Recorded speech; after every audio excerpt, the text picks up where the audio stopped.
합독하시겠습니다. 시작.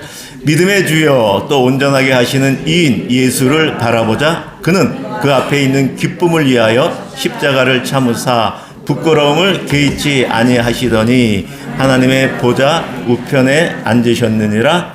아멘. 오늘은 본문 말씀을 중심으로 온전함은 무엇을 의미합니까? 라는 제목으로 같이 은혜를 나누겠습니다. 오늘 말씀은 지난주에 계속 이어지는 것이고 다음 주까지 이어지기 때문에 지난주 말씀을 잠시 한번 리뷰해보고 성경 전체적으로 온전함이란 단어가 어떻게 쓰였는지를 통해서 온전함의 의미를 살펴보려고 하는데요. 온전하다고 하는 것은 세 가지 영역으로 갈라집니다. 신앙에서 온전함, 또 일상생활에서 온전함, 또 인격에서 온전함. 그래서 그 사람이 온전하다라고 하는 것이죠. 신앙은 아주 괜찮은데 일상생활이 엉망인 사람이 있죠. 제가 과거에 그랬어요. 제가 저번 주에 말씀드렸지만 또 다 좋은데 인격이 또 특별한 사람들이 있잖아요. 그것이 아니라 온전하다라고 했을 때 사람이 어떻게 성숙할까? 종교인이, 기독교인이 교회 안에서의 신앙생활이 성숙해야 되고, 그리고 가정에서, 직장에서 일상 가운데 온전 성숙해야 하며, 또 자기 한 단독아로서의 한 인격이 온전해야 우리가 볼 때 성숙하다라고 하는 것이란 얘기죠. 성경에 그렇게 쓰여 있거든요. 그것들을 같이 살펴보도록 하겠습니다. 먼저 지난주 설교 리뷰를 하려고 합니다. 말씀드린 것처럼 우리 기독교뿐이 아니라 불교도도 천주교인들도 힌두교인들도 이슬람 사람들도 종교 생활을 다 하죠. 종교인들은 종교 생활을 합니다. 그런데 그 요소는 다 똑같아요. 저게 지금 교회만 저러는 것이 아니고요. 불교도도 예배를 드리잖아요.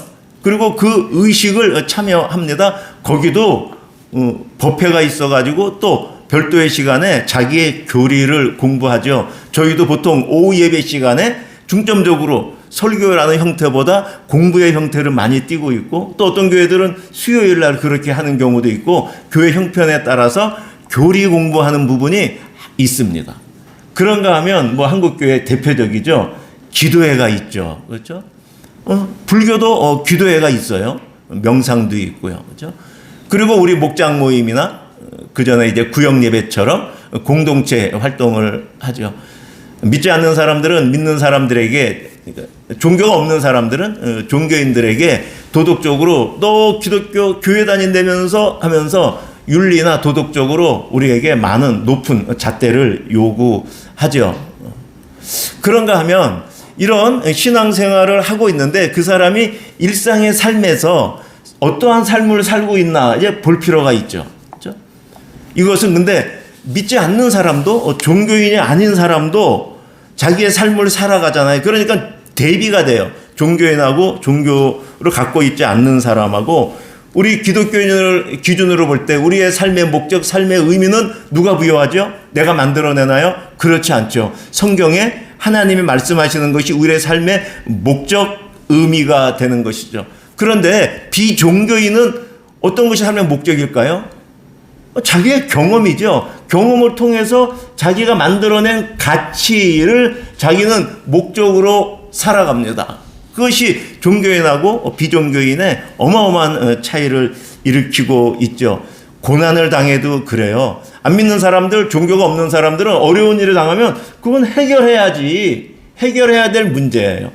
그리고 그거를 해결함을 통해서 자기가 레벨업, 개발이 된다고 되죠.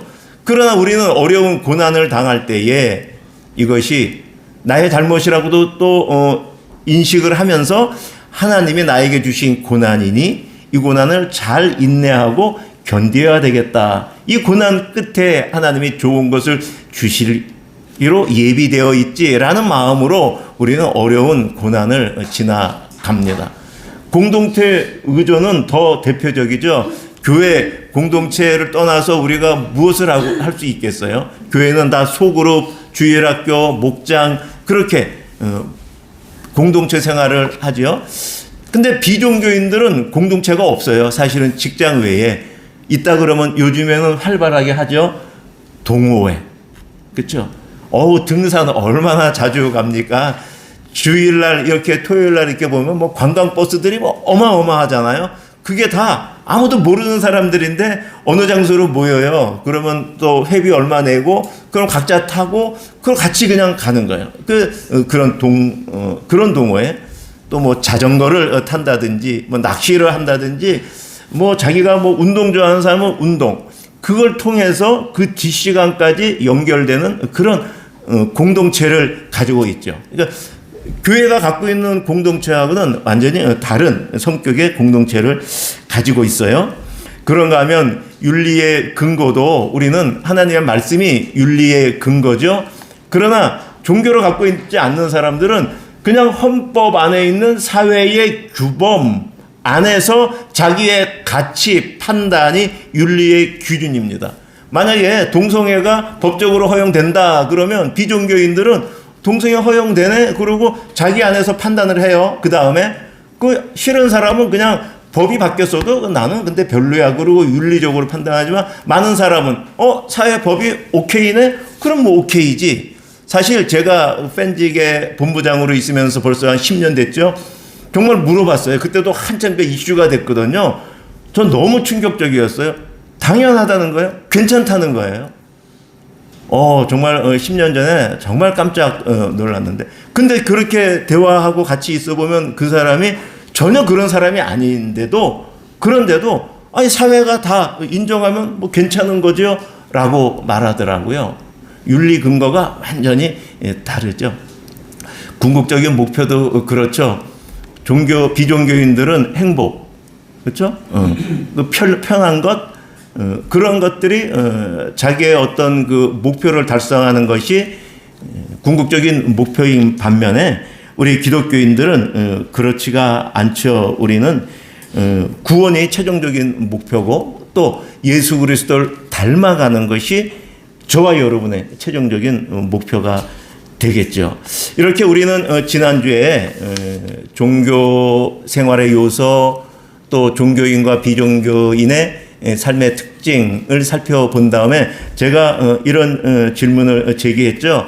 과연 그러면 종교인이 비종교인보다 더 성숙한가, 더 인격적인가, 더 직장에서 내 상사가 기독교인이나 비종교인 둘 중에 내가 택한다 그러면 어떤 사람이 더 호감이 가는가라고 했을 때 제 직장 생활의 경험으로는 내가 종교를 갖고 있지 않은 사람보다 제가 더 나은 적이 없다라는 게 저의 고백이고 저의 이 고백은 저는 평범한 삶을 살았기 때문에 이 시대도 거의 똑같다고 생각을 합니다.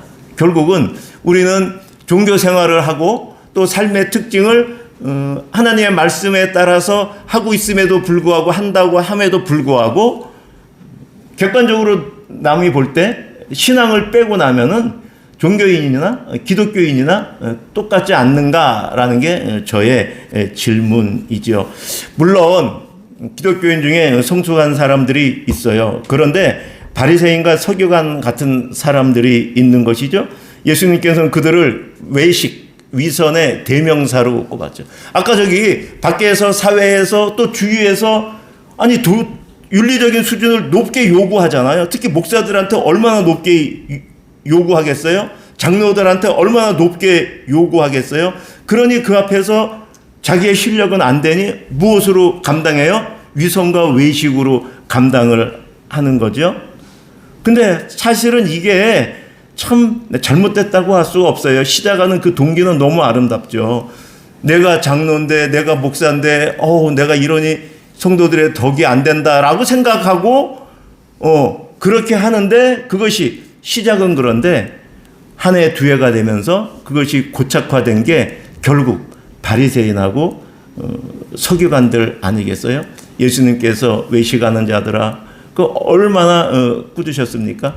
지금 시대를 살면서 목회자들이나 직분 맡은 자들이 고육지책으로 그렇게 하는 것은 이해하겠지만 너무 안타까운 현실이 아닌가 생각이 됩니다.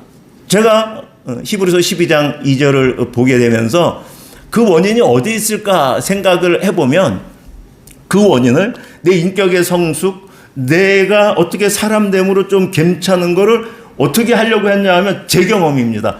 내 실력으로 하려고 그랬어요. 내 힘으로 하려고 그랬어요. 내 능력으로 하려고 그랬어요. 내가 쌓아온 그 시간 속에서 하려고 그랬던 모습을 저는 깨달아요. 오늘 히브리서 12장 2절의 말씀처럼 온전하게 하시는 이가 예수다라는 것을 피부로 와닿지 못했어요. 그것을 기억하지 못했어요. 내가 온전하게 하려고 그러면 예수를 바라보고 예수 앞으로 가야 되는데 그것을 모르고 그냥 살아온 대로 비전교인하고 똑같이 내 경험, 내 능력, 그리고 내 자기 개발 속에서 내 인격을 성숙하게 하려고 그러니 그게 되는 게 아니죠. 그리고 그러다 보니 외식과 위선으로 벌써 이미 굳어져 있는 그 많은 종교인들을 보죠. 사실은 다 그냥 하는 얘기가 아닌가 생각이 되는데, 그래서 많은 부분들, 그냥 이거는 비판하기 위해서 하는 얘기니까는 그냥 참고로만 들으셔요. 많은 목회자들, 장로들, 가정의 자녀들이 교회를 떠난다는 이유가 거기에 있다는 거 아니에요. 부모의 외식, 위선을 보고 교회를 떠난다는 거잖아요. 그런 충격적인 게 한국 교회의 현실이 아닌가. 그걸 비난하는 게 아니라 우리가 바로 직시해야 되겠다, 문제를. 그렇죠? 우리가 온전하게 하기 위해서, 내가 지금도 보면은 자기 자신한테 만족하시는 분 계셔요? 저는 안 그런데. 그러면 어떻게 할까 하는데, 세상적인 방법은 많아요, 유튜브는. 나이가 들면 이분 닫고 지갑을 열어라. 그 세상 사람들이 하는 얘기를 교회도 그냥 똑같이 하는 사람들이 많아요. 그게 아니라요. 나이가 들면은 예수를 바라보고 예수를 닮아가야 하고 그래야지 되는 것이지, 세상 사람들은 유튜브가 다 돌아다니고요. 비종교인이나 아닌 사람과 똑같은 그런 도덕적이고 사회 윤리적인 그냥 그 차원에 머무는 그러한 것들을 보게 되는데, 그렇지가 않다. 온전하게 되고 한 인격이 성숙하게 되는 것은 예수를 향해야 된다라는 문제 제기를 했습니다. 자, 그래서 이제 온전함을 보려고 그러는데요. 제가 지난주에 이렇게 말씀드렸죠. 개혁주의 교회의 입장에서 온전함을 바라보는 거하고 알미니안 신앙 정통에서 온전을 바라보는 것, 웨슬리안이 온전을 바라보는 게 다르다. 이게 뭐가 중요한가? 여러분, 눈이라고 했을 때 겨울에 눈 막 상상이 되죠. 근데 필리핀 사람에게, 김하나 집사님 계시나? 필리핀 분에게 눈 하면 뭐가 떠오를까요? 겨울에 눈이 떠오를까요? 거기 눈을 본 적도 없어요. 그러니까 어떤 단어가 각자 다르게 해석되고 다르게 자기한테 들어온다는 거죠. 그러니까 성경의 온전, 완전이라고 우리가 읽을 때 읽고 있는데, 그 읽으면서 자기한테 받아들이는 것이 개혁주의 교회 장로교 중심의 교회 교인이 받아들이는 거하고, 알미니안주의 쪽에 순복음 쪽의 성도들, 거기서 신앙생활 오래 한 사람이 받아들이는 게 다르다는 거예요. 틀렸다는 게 아니에요. 다르다고. 그런가 하면 웨슬리안 쪽에 감리교 쪽의 성도가 받아들이는 게 같은 본문을 읽고 있는데 의미가 다르다는 거예요. 제가 지난주에 그래서 그건 잠깐 짚고 넘어갔지만, 저희는 개혁주의 장로교에 속해 있잖아요. 그러니까 온전, 완전은 뭐라고 봐요? 성숙으로 보는 거예요. 성화로 보는 거예요. 그런데 감리교나 순복음 쪽은 쉽게 말하면 완전해야지. 완전해. 지금 완전 안 하면 안 되는 거예요. 지금 100점이어야 되는 거예요. 근데 개혁주의는 어떤가요? 지금 50점이어도 돼요. 계속 나아가고 있는 거니까. 지금 나아가고 있는 거니까 되는 거예요.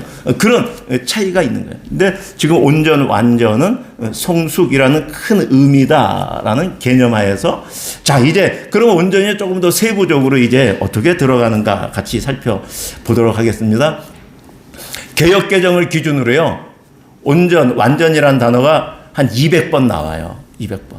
그러면 구약에 있는 하나님만 우리에게 완전하라고 말씀하시나? 신약도 그렇게 말하나? 궁금하지 않으세요? 아니면 구약에서, 시가서는 완전하란 말 별로 없을 것 같아요. 어디에 있을 것 같아요? 선지서 같지 않아요? 막 꾸짖잖아요. 선지서에서 선지자들이 그럼 똑바로 해, 완전해, 온전해, 뭐 그러면 되겠어? 그렇게 말할 것 같죠. 전 이거 이렇게 설교 준비하면서 봤더니 구약의 문학 장르별로 와 거의 균등하더라고요. 구약에 130번이 쓰였어요. 그런데 모세도 역사서의 저자도 시가서의 시인들도 선지자들도 균등하게 온전할 것을 이야기하고 있더라고요. 신약 가니까요. 복음서, 바울이 쓴 서신, 또 바울이 외에 쓴 서신 그렇게 갈라지잖아요. 여기에도 균등하게 이렇게 온전하라는 말이 나와요. 그러니까 성도가 온전해야 되는 것은 어떤 선지서의 선지자들이 말하는 거나 구약 때만 말하고 신약은 아무 말을 안 하고 있다거나 그게 아니고 신구약 고루 또 문학 장르 시든 선지서든 역사서든 어디든 균등하게 다 말씀을 하고 있다는 말이에요. 그러니 우리는 내가 성도로서 온전하게 되어야 하겠다는 그것을 여러분 먼저 좀 인식 좀 이렇게 각인되면 좋겠어요. 2026년도는 내가 기독교인으로서 성도로서 좀 온전해야 되겠다. 일단 그 마음을 성경 전체가 요구하는 거구나. 그렇게 좀 인식이 되면 좋겠어요.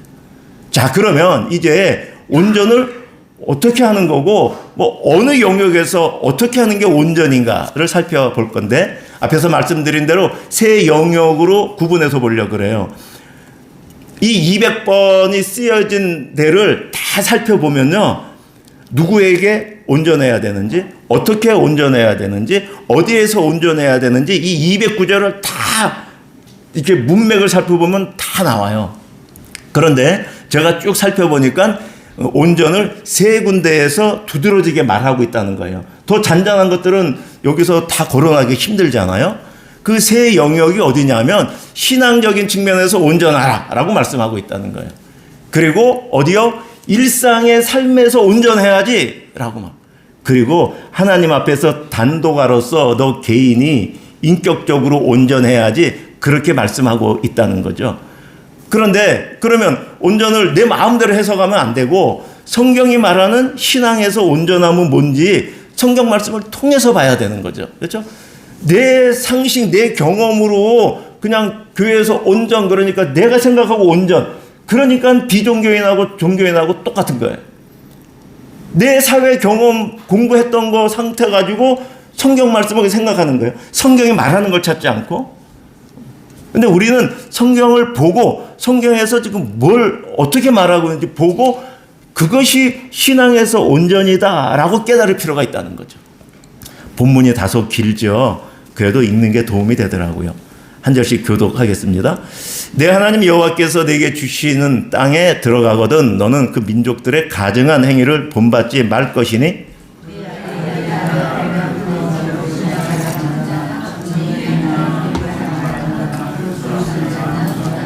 진언자나 신접자나 박수나 초혼자를 너희 가운데에 용납하지 말라.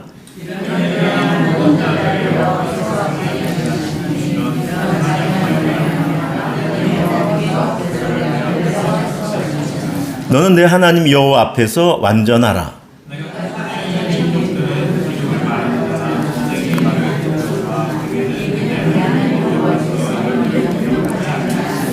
그러니까 13절에 지금 너는 내 하나님 앞에서 완전하라. 이게 지금 온전하라, 완전하라 지금 그 말씀을 하신 거거든요.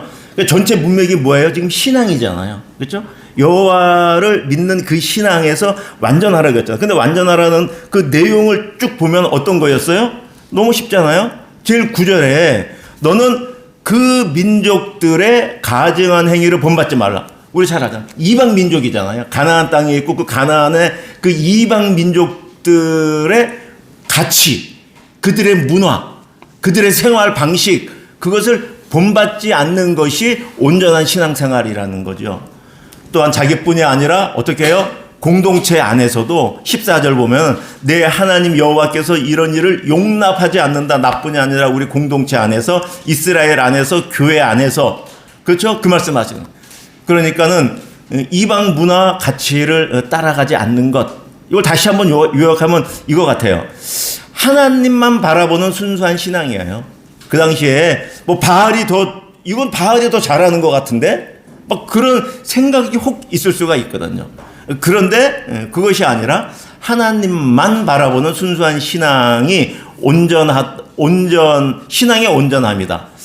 이것도 좀 어렵죠. 그래서 제가 조금 더 쉬운 쪽으로 로마서 말씀을 찾았어요. 같이 읽을까요? 시작.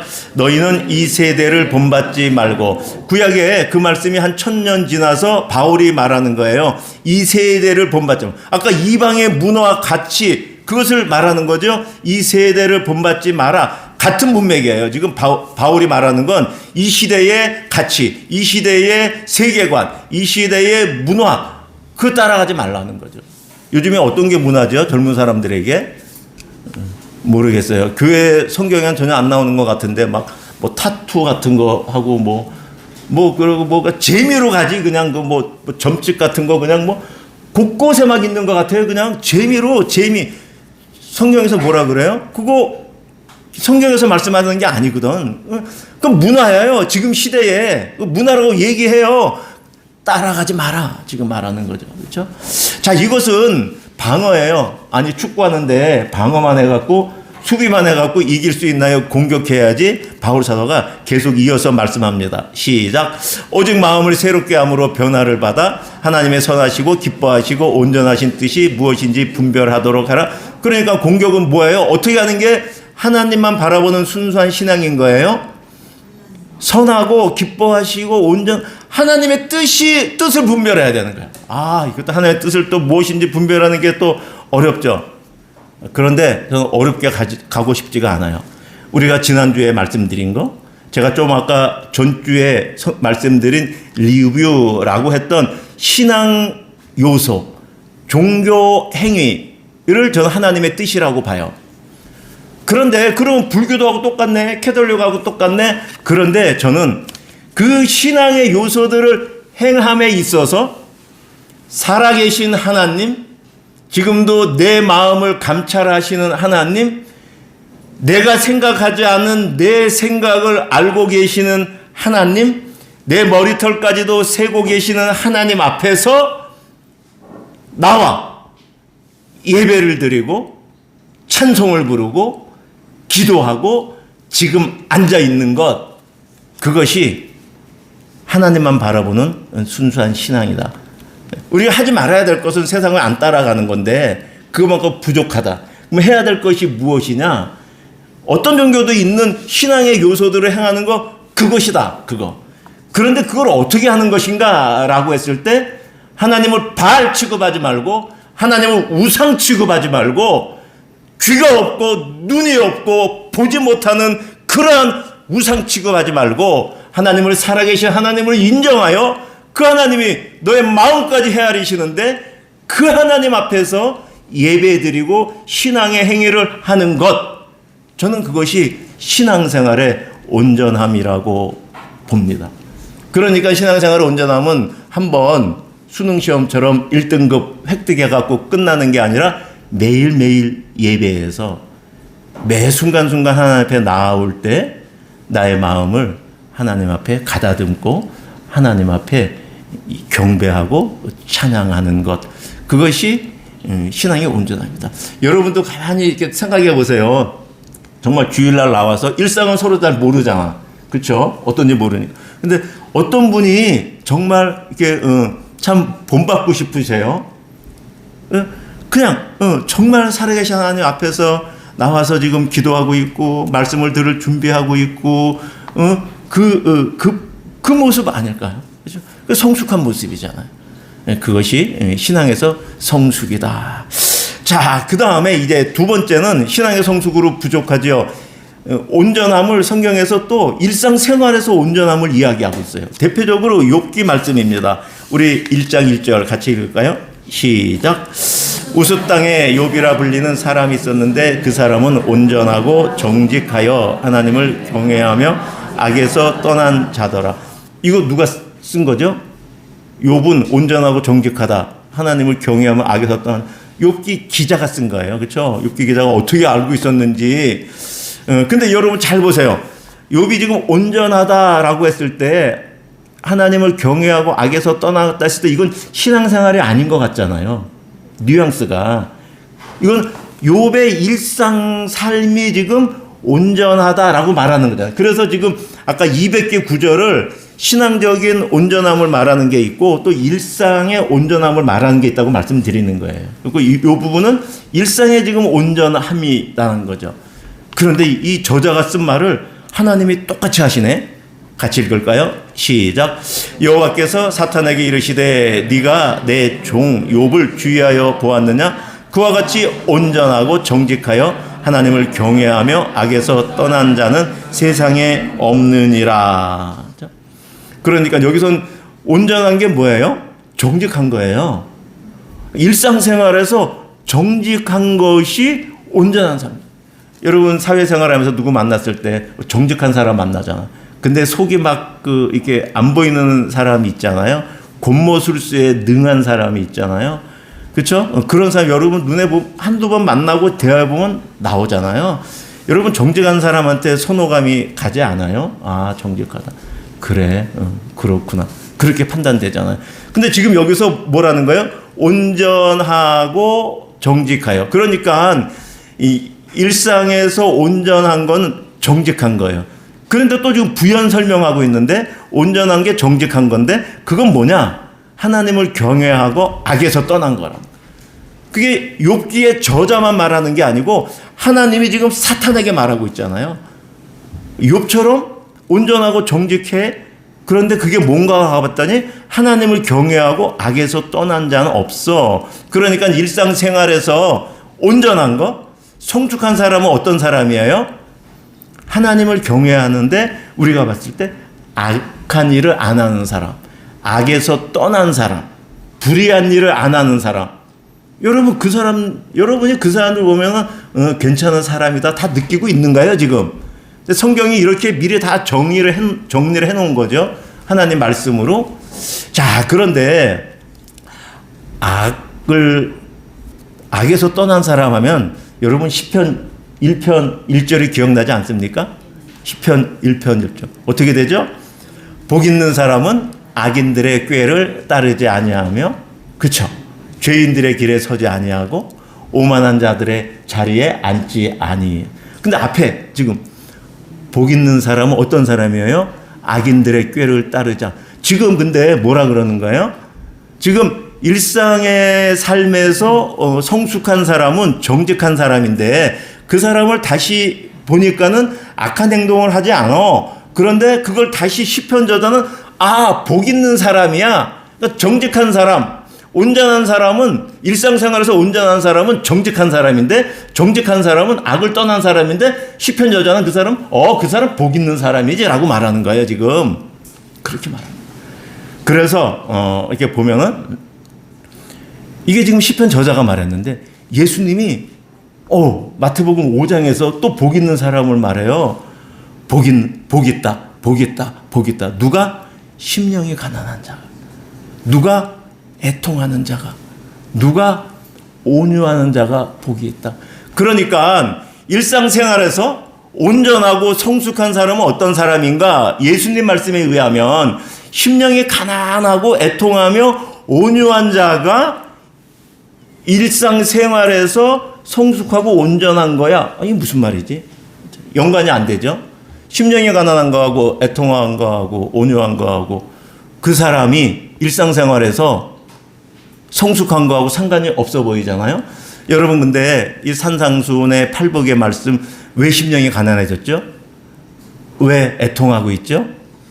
왜 온유한 자가 되었죠? 이 사람이 왜요? 의에 줄이고 목이 말라서. 왜요? 장로님 아까 기도하셨지만 장로님 저보다 10년 더 사셨으니까 당연히 그런 고백하죠. 저도 제가 제 인생을 살아보니 그런 거죠. 내 안에 선한 것이 아무것도 없어요. 30대 40대 때는 내가 뭔가 이룰 줄 알았어요. 내가 정말 멋진 사람인 줄 알았어요. 내가 의로운 줄 알았어요. 내가 맞았지. 내가 틀린 게 어디 있었어요. 내가 잘못한 게 어디 있고 내가 불의한 게 어디 있었어요. 그런데 하나님을 만나고 예수님을 만나고 보니 내가 하나님 앞에 가져갈 때 내가 가지고 갖다 드릴 의의가 한 톨도 없는 거예요. 쌀 한 톨만큼도 내 손에 잡힌 의의가 없어요. 내가 30년, 40년을 살았는데 내 인생의 그 모습을 보게 된 거예요. 조만간에 하나님 앞에 갈 때인데 내가 하나님 무엇을 가져갈까? 내가 어떻게 천국에 들어갈까? 내가 어떻게 구원을 받을까? 그런데 내가 해놓은 게 아무것도 없는 거예요. 하나님 가지고 갈 의의가. 그래서 의에 줄이고 목이 말라있죠. 그래서 하나님 앞에 심령이 가난하게 되고 하나님 앞에 울부짖게 되고, 그런데 그전에는 내가 꾸짖고 내가 원망하고 내가 비난했지만은 내가 의의가 하나도 없고 내가 선한 게 하나도 없는 줄 알아. 내가 이제 온유한 자가 되어서 남을 비난하지 않고 보며 내가 저랬지, 내가 저랬는데, 그렇게 온유한 자가 되어 있는 것이죠. 그런데 누굴 만난 거예요? 하나님이 예수 그리스도를 보내 예수 그리스도가 이 세상 안에서 의를 완성하여 이루시어 내가 예수를 그리스도라 고백하면 예수 그리스도가 이룩한 그 의를 나에게 주어 너는 의롭다라고 말씀하시니 그 의를 받아 이제 하나님 앞에 나아가 앉아 있는 사람, 그렇게 의에 줄이고 목마른 자가 복이 있다라고 말씀하세요. 그러니 그가 어떻게 돼요? 이제 사람들을 보고 긍휼히 여기게 되죠.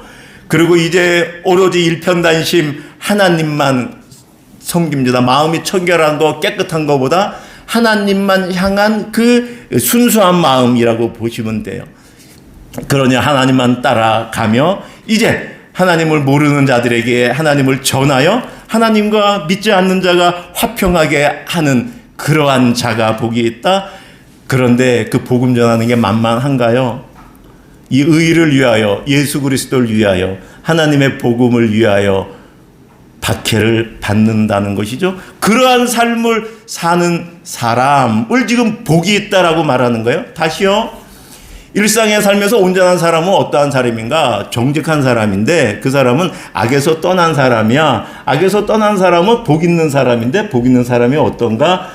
내 의의가 하나도 없었는데 예수 그리스도를 믿어 의롭다 하심을 받아 사람들을 긍휼하게 보며 사람들에게 복음을 전하며 예수 그리스도의 마음으로 일상의 삶을 사는 사람이 일상에서 온전하고 일상에서 성숙한 사람이다. 어떤 스킬을 하나 배워서 무엇을 하나 매너가 커피를 타줘서 그렇게 해갖고 제가 그렇게 만들려다고 저가 그렇게 하려다 보니까 아무것도 안 되더라. 그것이 아니라 이 예수 그리스도를 만나야지. 그렇죠? 그래야지 성숙한 일상의 삶에서 온전한 삶이 된다는 것이죠. 그런데 우리는 예수 그리스도를 다 팽개쳐 놓고 유튜브나 어디에서 나오는 걸 따라서 그렇게 한번 나이스하게 보이려고 애쓰는 우리의 모습을 보니 성경은 다 제쳐놓고 세상의 모든 것이 다 우리를 점령, 그걸 제가 뭐라 그랬어요? 세속화. 성경에 가르쳐주는 건 이렇게 있는데 세상을 그냥 그대로 따라가는 거예요. 비종교인을 따라가는 거예요. 신앙생활은 다 교회 안에서 하는데 삶의 방식은 세속화되어 있는, 지금 이 시대의 가장 교회의 큰 문제가 신앙의 세속화지요. 자, 이것이 일상생활에서 온전한 모습이다. 자, 이제 인격적인 측면이 있는데요. 예수님께서 마태복음 5장 48절에 하신 말씀이죠. 우리 같이 읽겠습니다. 시작. 그러므로 너희도 온전하라. 여러분, 하나님의 하늘에 계신 하나님 누구예요? 하늘에 계신 하나님은 존재론적으로 하늘에 계신 하나님이고, 저 온전하시면 아까처럼 저것도 그러면 성숙해 가는 건가? 하나님도 온전히 성숙이라 그랬는데 하나님도 계속 완전을 향해서 가시는 분인가? 아니에요. 하나님은 존재론적으로 완전하신 분이죠. 근데 지금 이렇게 말씀하시는 거예요. 하나님은 존재론적으로 완전하신 분인데 너희는, 마태복음 5장이 지금 아까 산상수훈 그 배경에서 나오는 거거든요. 너희는 내 제자, 하나님의 제자잖아. 그런데 하나님은 존재론적으로 완전하신 분인데 너희는 이 땅에 사는 하나님의 자녀들이지. 그러니까 너희는 뭐예요? 어려운 말로는 당위론적으로. 아버지가 완전하고 온전하니 그 아들은 당연하게 아버지를 닮아가야 된다는 거죠. 그러니까 인격적인 온전함은 하나님의 성품을 닮아가는 거예요. 그렇죠? 하나님의 성품을 닮아가는 것도 너무 추상적이죠. 근데 바울 사도가 골로새서 1장 28절에 이렇게 말씀하고 있습니다. 시작. 우리가 그를 전파하여 각 사람을 권하고 모든 지혜로 각 사람을 가르침은 각 사람을 그리스도 안에서 완전한 자로 세우려 함이니. 그러니까 바울 사도가 지금 바울 1차, 2차, 3차 전도 여행을 막 다니면서 교회를 세우잖아요. 그렇죠? 근데 바울 사도가 지금 하는 일이 뭐냐 하면 우리 잘 알죠. 복음을 전하잖아요. 그리고 구원을 받게 하잖아요. 그런데 바울 사도는 계속 하는데 뭘 하고 있는가요? 구원이 끝이 아니고 구원받은 성도를 어떻게 하는 거예요? 그리스도 안에서 완전한 자로 세우는 거예요. 그러니까 그리스도 안에서 성숙한 성도가 되게 하는 거예요. 여러분 교회 안에 성도들도 정말 대단하죠. 성품들이. 그렇죠?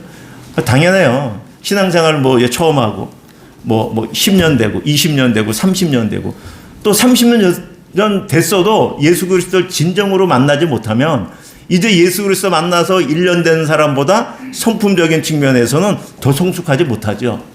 그렇죠? 실상은 그냥 신앙생활, 종교생활, 종교의식만 더 익숙하고 종교인이 된 것이지 성숙한 거하고는 아무 상관관계가 없는 거예요. 신앙생활의 연수하고는. 바울 사도는 지금 이렇게 말하는 거예요. 바울이 자기가 사역하는 거의 목표는 뭔가? 교회를 세워 믿지 않는 자들에게 구원을 전하여 그를 교회로 불러들여 끝 아니고 그를 그리스도 안에서 완전하게 성숙한 성도로 자라게 한다. 예수 그리스도를 닮아가게 한다. 하나님을 닮아가게 한다. 그러니 인격의 온전함은 예수 그리스도를 닮은 그러한 성품들이 나오는 것이죠. 말할 때, 같이 얼굴을 대해서 볼 때, 인사를 나눌 때 누가 보여야 돼요? 상대방이 예수님을 보는 것 같은 그렇게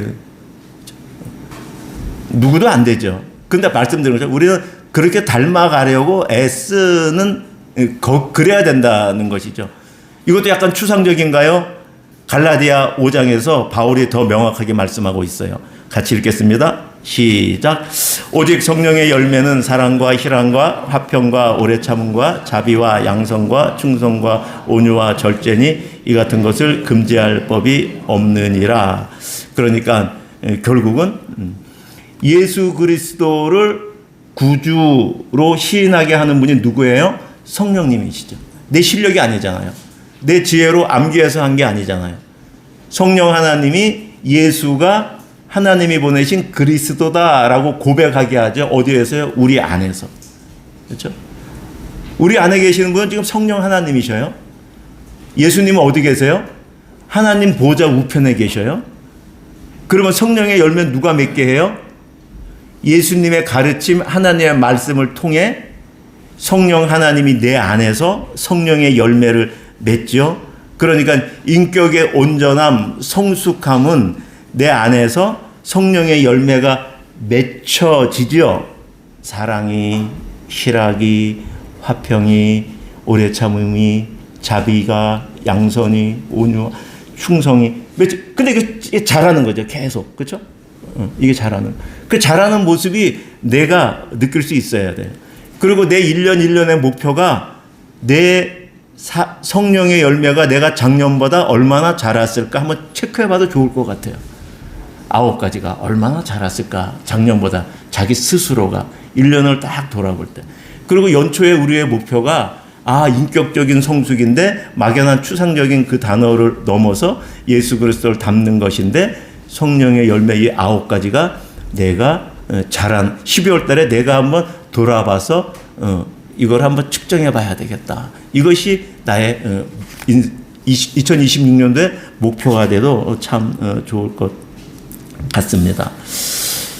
저는 연말, 연초를 이렇게 넘어오면서 제가 그때 이제 뭐 기도 부탁도 드리고 또 주보에도 제가 이렇게 했지만 사실 저는 또 뭐 LG에서도 전략 혁신 변화를 주도하는 그런 업무를 많이 맡아서 했는데 사실 변화만큼 어려운 게 없고 변화만큼 사실은 뭐 불편한 게 없죠. 그렇죠? 없죠. SH 아파트에 얼마 전에 들어가 봤더니 그렇더라고. 뭐 거기 뭐 재건축 같은 걸 하려고 그러나 보죠. 근데 막 반대한다고 한편은 이해가 가더라고요. 아니 70, 80 됐는데 이거 뭐 다 지어주면 나는 이 세상에 없는데 누굴 위해서 그래? 말이 안 되는 거예요. 그렇죠? 누굴 위해서 그래? 맞는 거예요. 지금 살고 계시는 분들 볼 때 근데 만약에 거기에 20대, 30대가 살고 있으면 그 사람들 어떨까요? 빨리 해주세요. 그렇죠? 그 사람들 내가 앞으로 살 날이 50년, 60년인데 그러면 10년 이거 공사 걸려도 내가 나중에 30, 40년을 거기서 사는데 다 입장이 맞아요. 누가 틀린 게 없어요. 다 각자의 입장이 있는 거예요. 그래요. 교회가 주보가 바뀌고 또 저녁 기도회가 새벽 기도회로 바뀌고 또 광고 교회 소식 시간이 끝에서 앞으로 바뀌고 설교 메모란이 그전에 그냥 공란에 편하게 쓸 수 있었는데 이게 뭐 이렇게 있고 글씨도 뭐 크게 쓸 수도 없고 뭐 여러 가지 측면에서 사실은 여러분에게 불편한 게 맞죠. 맞아요. 그런데 여러분께서 그래도 잘 이렇게 도와주셔서 새벽 기도에도 이제 일주일 지났잖아요. 정말 잘 안착해서 너무너무 정말 감사드리고 수요 기도에도 그렇고 또 주위에서 저의 부족한 부분들을 말씀해 주시고 또 지도해 주셔서 얼마나 감사한지 몰라요. 우리 영교회를 보면서 지난 4년 동안 부교육자로 있으면서도 성도님들이 참 성숙하다라는 것을 항상 느끼고 있었습니다. 또 깨닫고 있었습니다. 또 2026년도에 저도 여러분만큼 성숙해지기를 제가 소망하고 또 우리 교회적으로도 더욱 성숙한 예람교회 또 성도들이 되도록 우리 이 시간에 합심해서 기도하겠습니다.